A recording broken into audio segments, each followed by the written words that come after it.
منکرین حدیث جن کو عذاب قبر کے اوپر اشکالات ہیں اور جو ان ملحدوں جیسی گفتگو کرتے ہیں، روح سے جسم نے الگ ہو جانا ہے، جسم نے مٹی میں مل جانا ہے، جسم کے اوپر کیسے عذاب آ سکتا ہے، روح علیین میں ہوتی ہے، جسم قبر کے نیچے ہوتا ہے، جسم تو پورا کا پورا چورا چورا ہو چکا ہوتا ہے، وغیرہ وغیرہ. یہ سارے اشکالات، یہ سارے ابہامات صرف انکار حدیث کی پیدائش ہیں، قرآن و سنت سے ثابت نہیں ہے. یحسب الانسان ولن نجمع عظامہ، کیا انسان نے یہ گمان کر لیا کہ ہم اس کی بسیدہ ہڈیوں کو جوڑ نہیں سکتے، یا اکٹھا نہیں کر سکتے، یا ان کے اوپر عذاب نہیں دے سکتے، یا ان کے ساتھ ہم کوئی معاملہ نہیں کر سکتے؟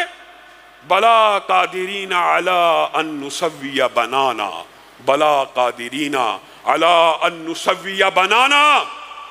اے لوگو، تم یہ سمجھتے ہو تمہاری ہڈیوں کو سیدھا نہیں کیا جائے گا اور تمہیں دوبارہ جوڑ کے کل قیامت کے دن رب کے سامنے کھڑا نہیں کیا جائے گا؟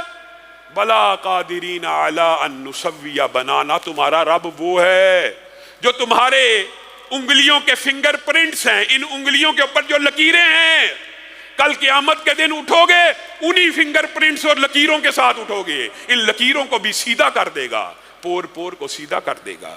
تم نے رب کے بارے میں کیا گمان کیا؟ کیا عذاب قبر کا انکار کر دینے سے بندہ قیامت کے عذاب سے بچ جاتا ہے؟ عجیب و غریب فلسفہ. برزخ کو نہیں ماننا، عذاب قبر کو نہیں ماننا، اور بنیاد کیا رکھتے ہیں؟ حدیث رکھتے ہیں کہ حدیث کی وجہ سے حدیث میں ہی آتا ہے. جھوٹ بولتے ہیں، لوگوں کو مغالطہ ڈالتے ہیں. النار یعرضون علیہا غدوا وعشیا، اللہ کہہ رہا ہے، قرآن پاک میں کہہ رہا ہے سارے منکرین حدیث جمع ہو جائیں، قرآن پاک کی اس آیت کا ترجمہ کسی سے بھی کروا لیں. فرعون اور آل فرعون کو النار یعرضون علیہا غدوا وعشیا، فرعون اور آل فرعون کو عذاب ہو رہا ہے اور ان کو آگ پیش کی جاتی ہے صبح اور. یہ حدیث ہے، یہ قرآن کی آیت ہے.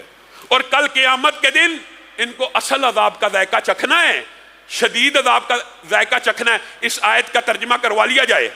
اگر اس سے مراد قیامت کا عذاب ہوتا تو اللہ تعالیٰ پھر یہ کیوں کہہ رہا ہے کہ پھر قیامت کے دن ان کو اور عذاب کا مزہ چکھنا پڑے گا؟ گویا عذاب پہلے شروع ہو جاتا ہے. اگر قرآن کی صرف اس ایک آیت کو مان لیا جائے تو سارے اشکالات ختم. اللہ کی مرضی. اور یہ جو سوالات لوگ کرتے ہیں، یہ جی عذاب پہلے سے کیسے شروع ہو سکتا ہے؟ ابھی تو حساب کتاب ہوا نہیں تھا، حساب کتاب سے پہلے عذاب کیسے عقل کے اوپر پڑتا ہے؟ اس دنیا کے اندر بھی اللہ کی مرضی ہے، جس کو عذاب کا شکار کر دے صاحب تب ہوا ہے. اگر دنیا کے اندر مصیبت مشکل آ سکتی ہے اور مومن کے لیے خوشخبری ہے کہ ایک مشکل اور مصیبت سے اس کے گناہ معاف ہوتے ہیں، پاک ہوتا ہے بندہ مومن، ایک کانٹا چبھنے سے بھی اس کے گناہ معاف ہو رہے ہوتے ہیں، تو اللہ تعالیٰ ہو سکتا ہے کہ بعد میں برزخ میں آنے والے عذابوں کی وجہ سے بھی کئی مومن لوگوں کو معاف کر دے آہستہ آہستہ اگلی سٹیج میں جانے سے پہلے. اور حساب کتاب سے پہلے عذاب کیوں نہیں ہو سکتا؟ وَلَوْ تَرَىٰ إِذِ الظَّالِمُونَ فِي غَمَرَاتِ الْمَوْتِ وَالْمَلَائِكَةُ بَاسِطُو أَيْدِيهِمْ أَخْرِجُوا أَنفُسَكُمْ الْيَوْمَ تُجْزَوْنَ عَذَابَ الْهُونِ. اللہ کہہ رہا ہے غامدی صاحب، منکرین حدیث دنیا کے جمع ہو جائیں. عذاب کیوں نہیں ہو سکتا پہلے جی حشر سے؟ وَلَوْ تَرَىٰ إِذِ الظَّالِمُونَ فِي غَمَرَاتِ الْمَوْتِ، اللہ کہہ رہا ہے. اور جب تم ظالموں کو دیکھو گے کہاں پہ؟ موت کے لمحات میں. یہ کہتے ہیں جی وہ حشر کے بعد ہی عذاب ہونا ہے. اللہ تو قرآن پاک، یہ انکار حدیث انکار قرآن ہے، انکار قرآن ہے. جس حدیث کا انکار کیا ہے اس سے ملتی جلتی آیت اللہ نے قرآن میں نازل کر دی. کر لیں انکار، اس آیت سے کہاں بھاگیں گے؟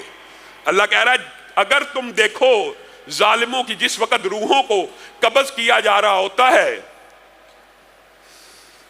اور فرشتے ہاتھ پھیلائے کھڑے ہوتے ہیں اور کیا کہہ رہے ہوتے ہیں؟ اخرجوا انفسکم، نکلو آج اس جسم سے. روح کو کہہ رہے ہوتے ہیں الیوم تجزون عذاب الہون، آج ہی کے دن تمہارے اوپر عذاب کی ابتدا کر دی جائے گی. اور دیگر دو آیات میں یضربون وجوہہم وادبارہم، ان کے منہ کے اوپر تھپڑ مار رہے ہوتے ہیں.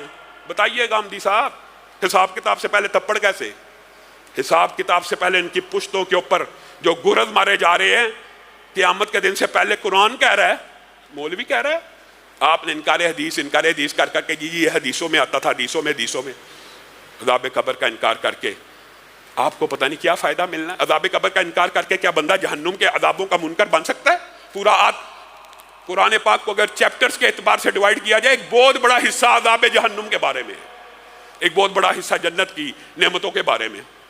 ان سے کیسے فرار ہوں گے؟ لوگوں کے لیے آسانیاں پیدا کر دیں.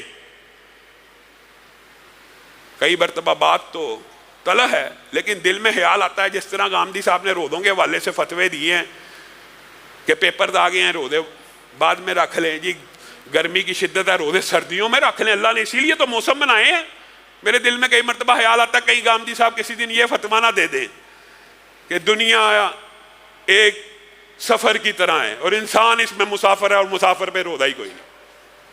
اس طرح کے فتووں سے ایک دفعہ آپ حیران رہ جائیں گے. ایک ٹی وی پروگرام میں بیٹھا ہوا تھا، اینکر نے مجھ سے سوال کیا، غامدی صاحب نے فتویٰ دیا، آپ کو کرونا کے ایام یاد ہوں گے، پہلے انہوں نے یہ بھی کہا تھا کہ کوئی جلا بھی دے تو کوئی مسئلہ نہیں لیکن جلانا نہیں چاہیے وغیرہ. بعد میں انہوں نے یو ٹرن لیا. پھر انہی دنوں میں انہوں نے ایک فتویٰ یہ جاری کیا تھا، آن لائن نماز ہو جائے گی، امام مسجد میں امامت کروا رہا ہو، آن لائن پیچھے مقتدی نماز پڑھ سکتے ہیں. میں نے اینکر سے صرف ایک بات کی تھی، میں کہا بالفرض یہ فتویٰ مان لیا جائے، لائٹ چلی گئی، انٹرنیٹ کنیکشن چلا گیا، کوئی عقل کو بندہ ہاتھ لگائے. کوئی انسان کو سوچنا چاہیے میں شریعت کا کس قسم کا مذاق اڑا رہا ہوں. یہ باتیں مذاق اڑانے والی ہیں. ان باتوں کے اوپر انکار حدیث کرنے والوں کو سوچنا چاہیے، اپنے دلوں کو کھولنا چاہیے، ظرف کو وسیع کرنا چاہیے. اللہ تعالیٰ کہہ رہا ہے وَلَوْ تَرَىٰ إِذِ الظَّالِمُونَ فِي غَمَرَاتِ الْمَوْتِ، موت کی گھڑیوں میں، موت کے بعد نہیں، حشر کے بعد نہیں، موت کی گھڑیوں میں فرشتوں نے تھپڑ بھی مارنے ہیں اور فرشتوں نے اسی دن عذابوں کی نوید بھی سنانی ہے، نوید بھی سنانی ہے. یہ خواہ مخواہ کا ایک فلسفہ گڑا ہوا.